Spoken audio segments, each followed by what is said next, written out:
Hi, this is Dee-Dee Devon from Divine Intervention, Lifestyle, and Nutrition Health Coaching. Today, I'm going to literally give you permission to stay in bed. Yep, I have that power. And you know what? So do you. You just have to claim it. Have you ever had one of those mornings where dying feels easier than getting out of bed? You know, you know what I'm talking about? Did you ever have one of those mornings? And then we have something that sounds like this. Ah! Like, really? Who created that? Isn't that terrible? Man, the alarm telling you, come on, time to get up, time to get productive. Snap to it. Our society is so addicted to productivity. We think productivity increases our value as a human, and we so want to be valued. So we become addicted to productivity. Are you addicted to productivity? So you find yourself burning the candle on both ends? Anyone burning out and wish they could just stay in bed and actually just hit the snooze or not even have a snooze or no alarm and just be able to stay in bed? And we sacrifice sleep, don't we?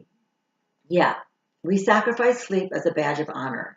Like I heard myself saying just the other day, "Ugh, I'm too busy to sleep." I used to say I only need 4 hours of sleep. I actually used to tell myself that. And I used to tell myself that sleep is for the weak or taking a break is for the lazy. What kind of statements have you yourself said or have heard about taking a break? Now, here's a little reframe I'd like to share with you on taking a break or slowing down. You're not weak. You're not lazy or lacking ambition. You're not a loser. In fact, quite the opposite. You're an incredibly wise being with an intuitive intelligence. You're an incredibly wise being with an intuitive intelligence. So if you're spiraling downwards, what is your body or nervous system trying to tell you? Going into despair, depression, anxiety. What is your body or nervous system trying to tell you? And no, it's not time that it's time to cut and run or blow up from reality.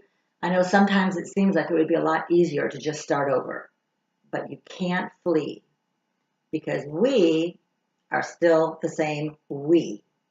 Our problems will follow us.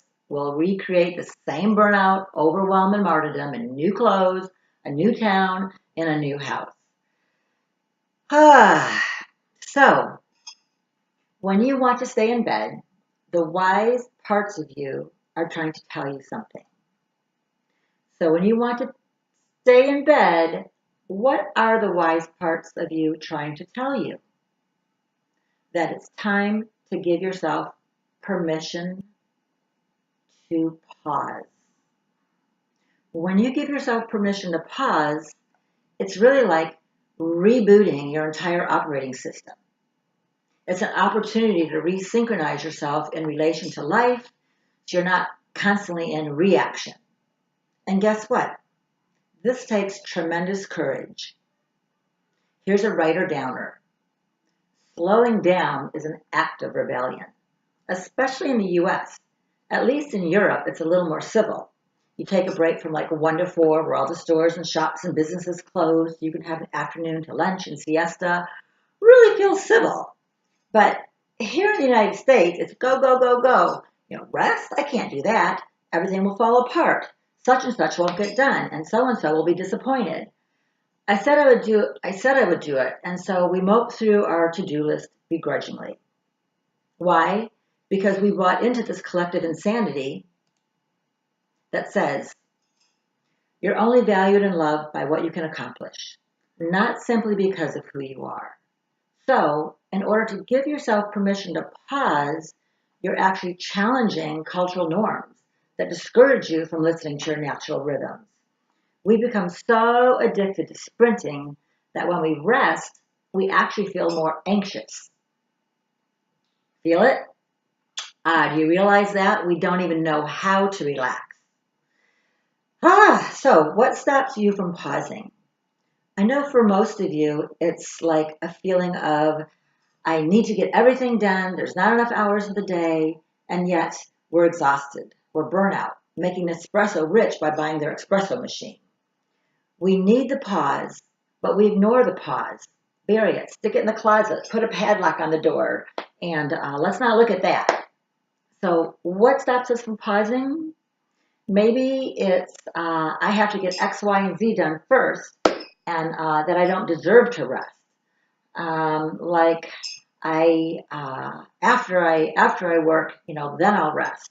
And after I've made it somehow or completed some series of actions, which is really our never-ending list of to do, right? Or we compare what other people are doing and feel like, oh no, if they're getting ahead, I'm getting farther behind. And what does that mean? Pausing for some might mean postponing momentum, obligations, responsibilities. It's like a burden. It's like a weighted blanket, crushing us. How about I'm not going to make any money if I'm just going to sit here? Isn't it interesting that it's either all or nothing? I have to go, go, go, go, go all the time, or if I'm resting, I'm in inertia and and nothing is going to get done. Like if I slow down, I feel further behind, or I should be further ahead. So, can we agree that if we are just feeling burnt out and everything, including getting out of bed, is occurring as an obligation, that the wise parts of you are letting you know that it's time to take a pause? Take a break, be still, slow down, and rest. You have an inner principle, kind of like a school principle, but it's an inner principle called the wise parts of you. So let's do a little exercise. Take out a sheet of paper, and I want to invite you to write yourself a permission slip from the wise parts of you.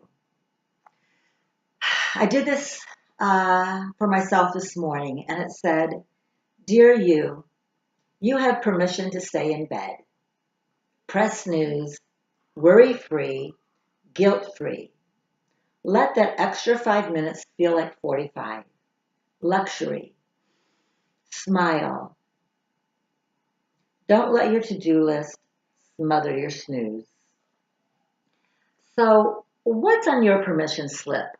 What is the permission slip that you need to write to yourself to give yourself permission to pause? And realize that it's not all or nothing. 5 minutes of pausing. Not because pausing will make you more productive. Ironically, though, it does. Even the busiest people in the world say that meditation fuels their creativity, and stillness creates a swell of focus.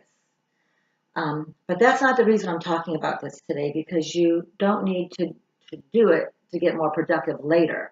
That's not exactly what I'm talking about.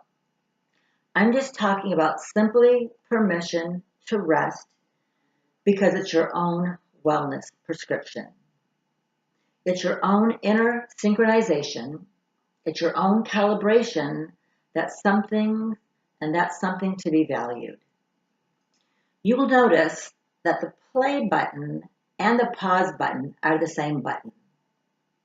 So sometimes if we want to have more play in our life and enjoy our lives more, what we really need is just to push the pause, right? Push pause. And then when we take our finger off the pause button, what do we get? Play. Because we're more energized, refueled, rejuvenated. And so I'd like to share with you a little something that helps me pause.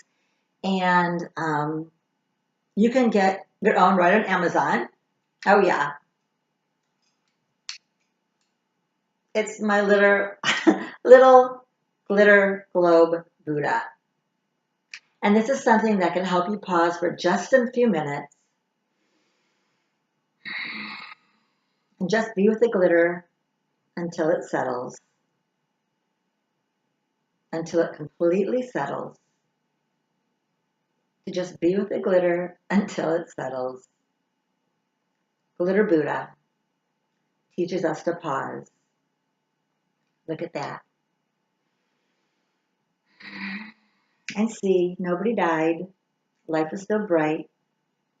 And when we wish for more time, we don't actually need more time. What we need is more stillness. Namaste. And go have a lovely day.